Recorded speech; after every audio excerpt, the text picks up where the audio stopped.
Winter Bells by Penstroke. Chapter 11. Accounts in Chaos. Come on, come on. Yes, yes, yes, yes. No! Twilight stomped her hooves and threw the red dress over her shoulder with a stir of magic. The living room of her parents' home was a disaster. Like a tornado and an earthquake decided to tango. Furniture was shoved up against the walls. Papers littered the floor. It was a mess, but a mess with a purpose. All the papers that littered the floor were maps. There were maps of Canterlot and Ponyville. There were maps of the equestrian train network and airship trade routes.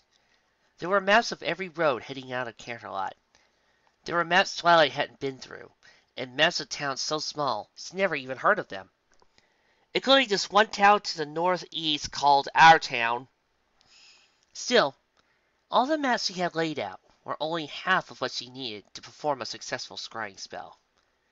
The other thing she needed was something of strong personal significance to Nyx to get a solid reading.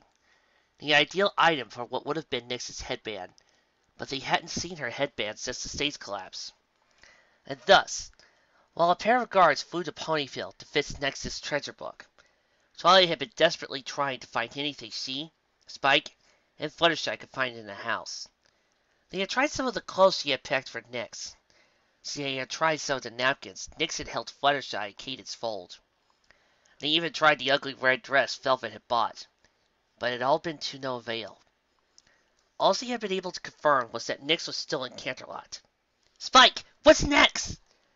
"We weren't able to find anything else," Spike said, he and Fluttershy standing right behind Twilight. "What about Nyx's saddlebags?" "You tried them already," Spike said, pointing to the saddlebags, which had been tossed into a pile with all the other items that had failed to give Twilight the results she wanted. "What about the dress Rarity made? The one Nyx didn't get to wear because of the dress my mother bought?" "You've tried that one too, Twilight," Fluttershy said. "Well, what about... God! There has to be something!" As if answering Twilight's shout to the ceiling, the trio heard some pony knocking. Twilight was on her hooves in a second, galloping past Fluttershy and Spike, before pulling out the front door open. There, on the front steps, was a pair of royal guards. "Finally!" Twilight said, a relieved smile on her lips. "I don't know what took you two so long, but I'm glad you're here. Now, give it to me." She held out her hoof expectantly. A pair of guards glanced at one another, before looking back at Twilight. "Give you what, Miss Sparkle?" Twilight's smile cracked, a forced laugh slipping through her teeth. "Oh, very funny, sirs. And you ponies say you royal guards never play jokes. Still, this isn't the time. Give me the book, please." "We have no book, Miss Sparkle." "You don't have... Then why are you here? I need Nyx's treasure book if I'm going to find her. She keeps her Crusader cape in that book, and her kazoo, and... That whole book is filled with things I can use for my scrying spell. That's why Celestia sent you to get it. That's why I told you exactly where Nyx keeps it, so you can get it and bring it to me. Now, give it to me." "We don't have that book, Miss Sparkle." "Then what are you doing here?" Twilight shouted, undoubtedly waking some of the neighbors. "We came to tell you that Nyx has been located. She is at Headmaster's Manor for Celestia School Kids and Unicorns, the current residence of Spell Nexus. Princess Celestia is currently en route, and we are to accompany... Oof! Like a rock being released from a catapult, Twilight used her magic to plow through the guards and gallop onto the street. Her hooves skidded and slid on the snow, but she didn't let that slow her down. She called on her magic and began to teleport, casting the spell over and over again. She began to pop down the street like a bolt from a crossbow, crossing blocks of distance in a matter of seconds. "Bet you would really like to fly now, wouldn't you, Twilight?"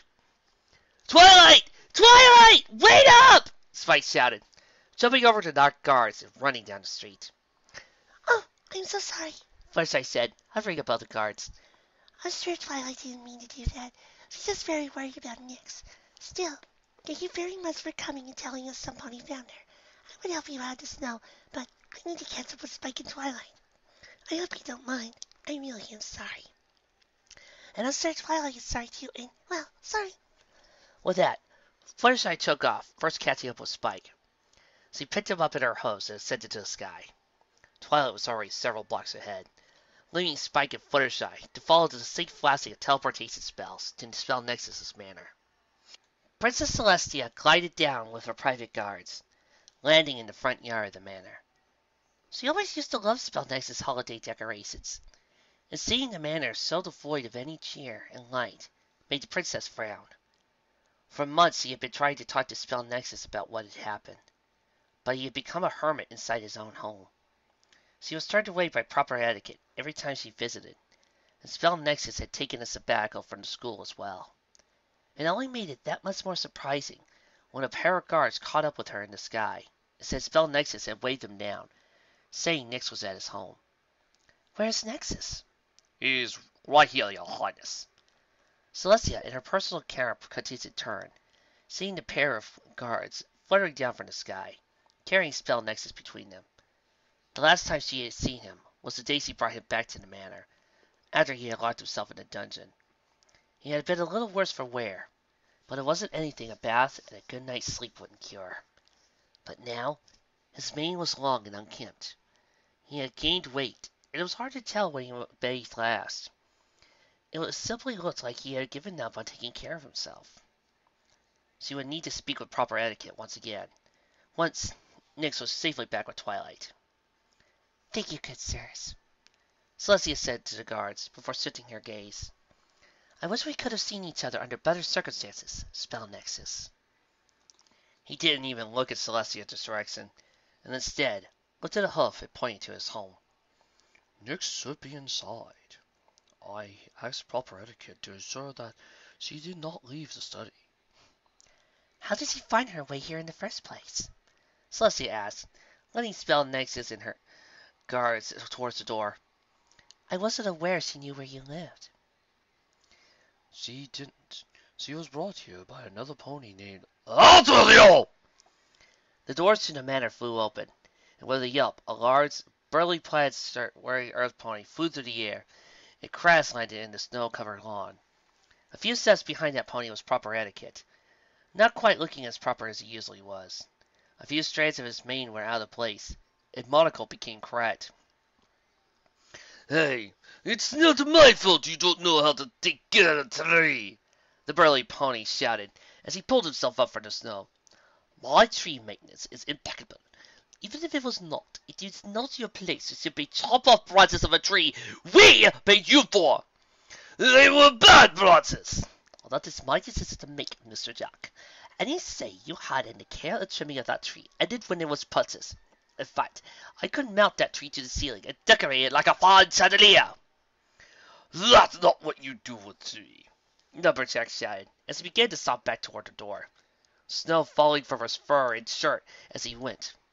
Tree is meant to stand on ground, not to hang from ceiling. You know what? I am going to hang it from ceiling. Yes, it will simply look lovely, be wonderfully unique, and you can't do anything to stop me. Do not tempt the lumberjack to teach you right way to treat tree by beating you over the head with that tree and your tacky little baubles. Those ornaments were imported from the finest gentle stallions, if I may interrupt. Princess Celestia's firm yet calm voice snatched both proper etiquette and Lumberjack out of their argument, making them realize they were in the presence of their son princess. Proper etiquette quickly brushed the back of those few loose strands of his mane and bowed politely, while Lumberjack lowered himself to a full kneel. I am dreadfully sorry, sir, proper etiquette said as he looked up to Spell Nexus. I did not wish to embarrass you in front of your highness. I am simply trying to keep this brute from destroying the tree. Lumberjack was not destroying it, the woodcutter protested as he stood up straight.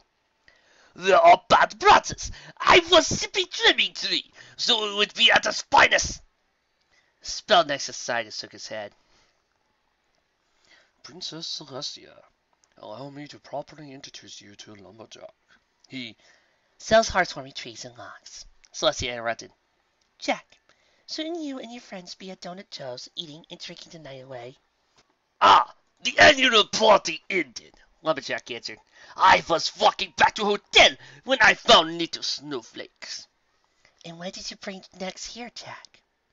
I was going to bring her back to castle, but after we talked, she asked if I would bring her here. You see how to ask Spell Nexus question, and was very determined. And is Nyx still here? Celestia asked, turning to look at proper etiquette. Yes, Your Highness. Your sister, Prince Shiny Armor, arrived a few minutes ago, and I showed him to the study. That was when I heard a sawing sound coming from the foyer. I found this brute trying to hack off a branch of a tree. Was not hacking! Was dreaming! Gentle stallions, please, Celestia said, trying to keep the pair from breaking into another argument. Are Luna and Shining Armor still upstairs with Nyx? Shining Armor is with Nyx! All heads turned as Twilight came galloping up the path. She skated to a stop beside Celestia, body still trailing magic from her last teleportation spell. She glanced frantically back and forth between all the ponies present. How did he even know she's here? Let him go see Nyx. He's the whole reason she ran away. He shouldn't be anywhere near her right now. Set your mind at ease, Twilight Sparkle. Everything is all right now. Through the open door of the manor, every pony on the front step turned to see Princess Luna descending the staircase to the manor's foyer. She was coming down from the second floor. Shining Armor was walking a few steps behind the Moon Princess, and galloping ahead of them both was Nyx. Stop being adorable! The little filly was already halfway down the stairs, running as fast as her host could carry her with a bright smile on her face. Nyx! Twilight pushed past proper etiquette, ran into the manor, and met Nyx halfway across the foyer. The pair hugged each other as tight as Twilight fought back tears. I was so worried. Are you okay? What were you thinking running off like that? I've been worried sick. Don't you ever do that again. How did you ever get here? When did you come here? Why were you resigned? Did he say anything? If he did, I promise one of his... Twilight, you're squishing me. Twilight loosened her grip, letting Nyx lean back a moment and catch her breath. Still, the pair soon resumed their hug. I'm sorry, Twilight said. I was just worried about you. You know, Twilight, I normally have to read that fast when I play Pinky. I assure you, Twilight, you had little to worry about. For the sounds of it, Nyx has been good host for most of the evening, Luna said, as she and Shining Armor reached the bottom of the stairs. Twilight, however, didn't relax at the Moon Princess's words. Instead, climbed to her host and positioned herself so she stood between Nyx and Shining. What are you doing here? Twilight asked. Were you afraid if Nyx was going to brainwash Spell Nexus again and restart the Children of Nightmare? Were you coming to arrest her or... No, I wasn't, Shining Armor said gently. He tried to take a few steps forward, but this made Twilight tense, as if he feared he was going to try and snatch Nyx away at that moment. Then I bet you were here to make sure Princess Luna didn't get brainwashed. That's it, didn't it? You wanted to make sure... I can show you, Twilight. Shining had no such intentions, Princess Luna said. She tried to take a step forward as well, but Twilight's paranoia was running out like an out-of-control train engine. Twilight pushed Nyx back as far as her eyes flicked back and forth between her brother and the princess. I think he made his intentions very clear back at the castle. He's been cold around Nyx ever since he got off the train for the Crystal Empire. This whole mess is his fault, and Nyx ran away because of what he said! I know, Twilight, you're... I don't want to hear it right now, Shining, Twilight snapped.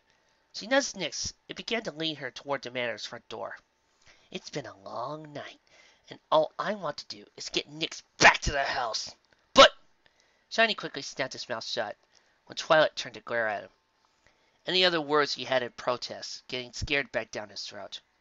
He, in the end, could only hang his head as he followed his sister out the door, passing by Celestia, her guards, and Spell Nexus, who saw the folly and tried to stop Twilight at the moment.